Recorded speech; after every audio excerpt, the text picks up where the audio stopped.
In this lecture we will continue. So in last lecture we have discussed that force, comma, magnetic field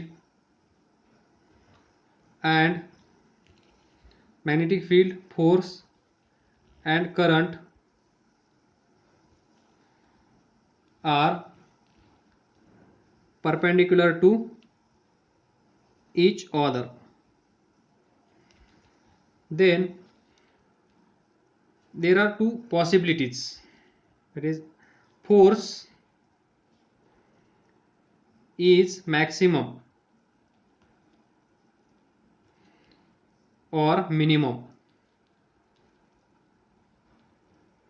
So F max, F mean कधी असेल? force acting on this conductor carrying current. तर आपल्याला माहित आहे, छोटीशी diagram काढतो.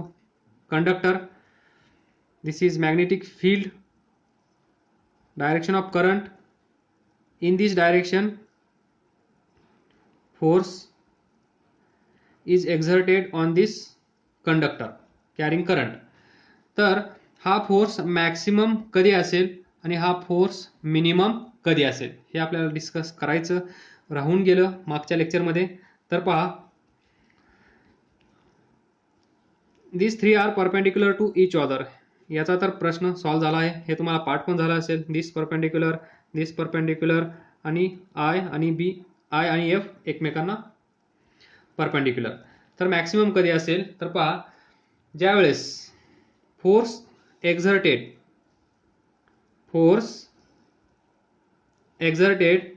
is maximum when this conductor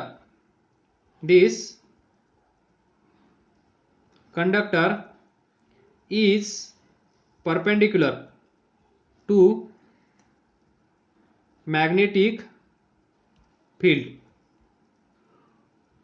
पाठ करून ठेवा हे. The force exerted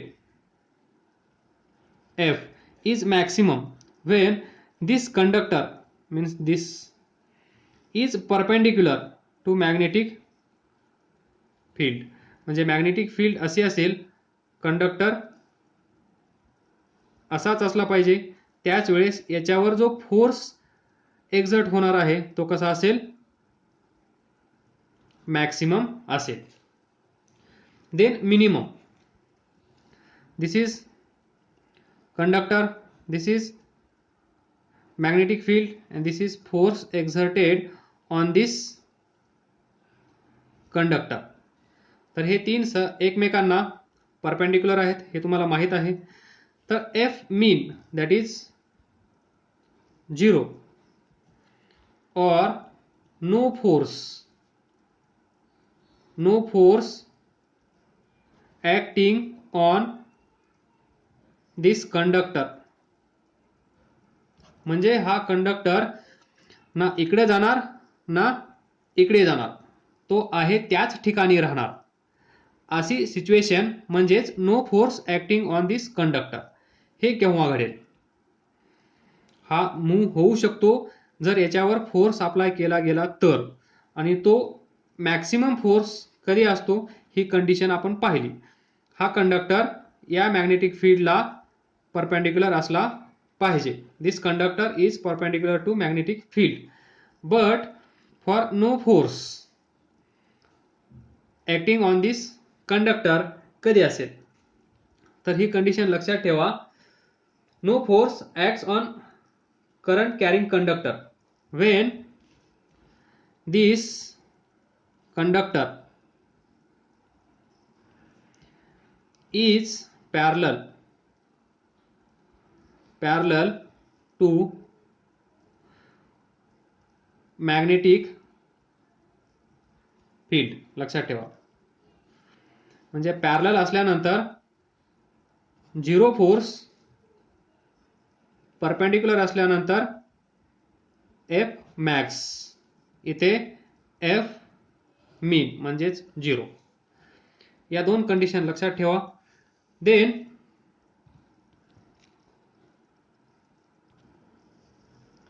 तर याच्यामध्ये पाहण्याचा थोडा प्रयत्न करा. आता तुम्हाला काहीच कळणार नाही.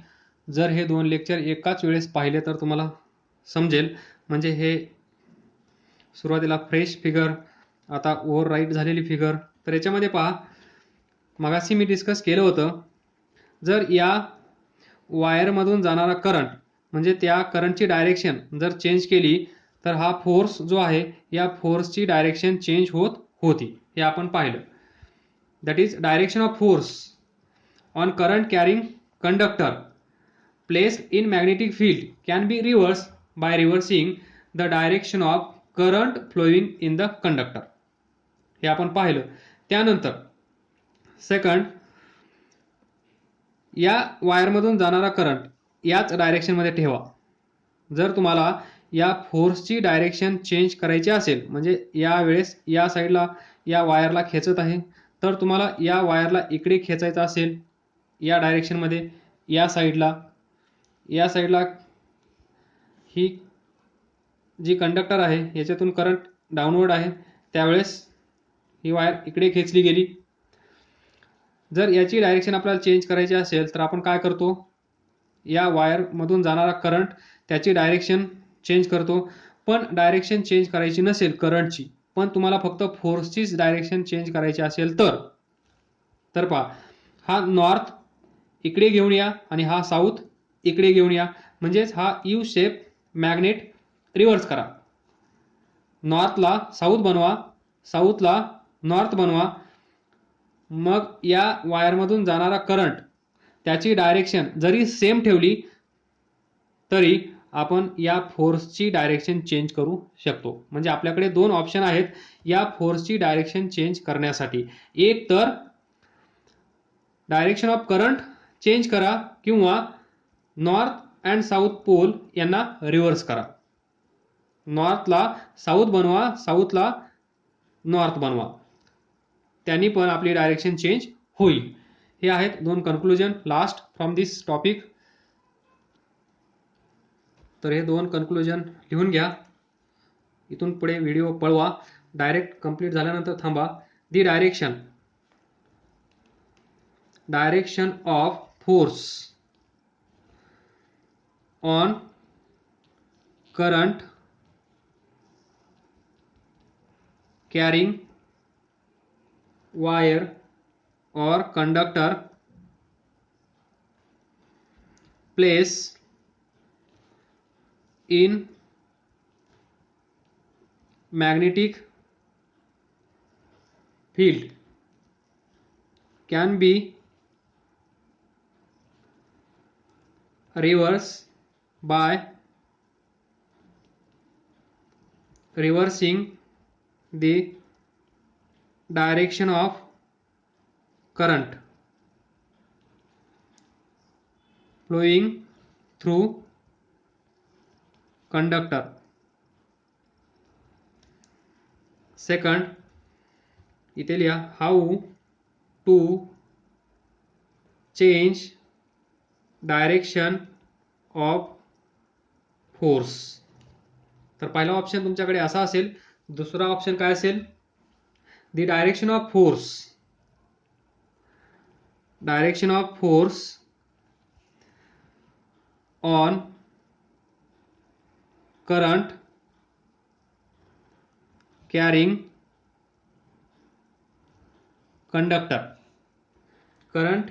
Conductor place in magnetic field can also be reversed by reversing the direction of magnetic field.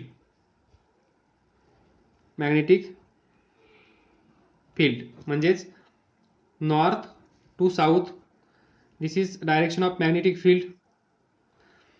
जर हा साऊथ असेल, हा नॉर्थ असेल, तर याच्यामध्ये डायरेक्शन ऑफ मॅग्नेटिक फील्ड कशी असेल, नॉर्थ टू साऊथ, म्हणजेच by reversing the direction of magnetic field. हे दोन ऑप्शन आपल्याकडे अवेलेबल असतील to change the direction of force on this wire. इकडे फोर्स की इकडे फोर्स, एकतर करंटची डायरेक्शन चेंज करा तर फोर्सची डायरेक्शन चेंज होईल, किंवा याची डायरेक्शन चेंज करा तरी पण फोर्सची डायरेक्शन चेंज होईल. तर पहा, याच्यामध्ये लास्ट बट नॉट लिस्ट ते पुढच्या लेक्चरला आपण डिस्कस करणार आहोत. इथे फक्त क्ल्यू घ्या.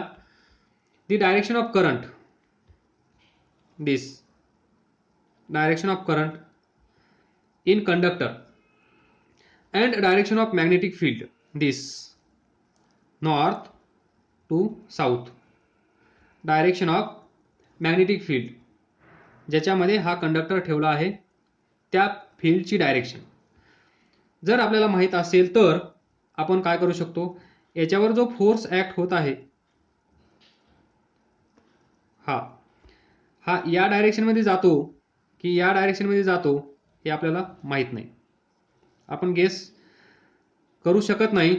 तर याची ॲक्च्युअल डायरेक्शन कोणती आहे, हा फोर्स या वायरवर या कंडक्टरवर कोणत्या डायरेक्शनमध्ये ॲक्ट होत आहे, एक्झर्ट होत आहे, हे फाइंड करण्यासाठी आपल्याकडे आहे फ्लेमिंग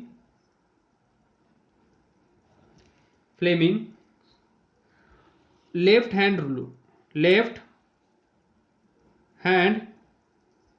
रूल. हा आपण पुढच्या लेक्चरमध्ये पाहूया.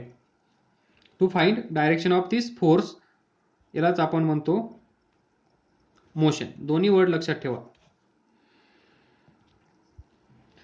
काय समजलं नसेल तर विचारा, अभ्यास करत राहा, पुढे जात राहा. All the best. Thank you. Don't hesitate to ask your doubts. Feel free to ask your doubts. Thank you.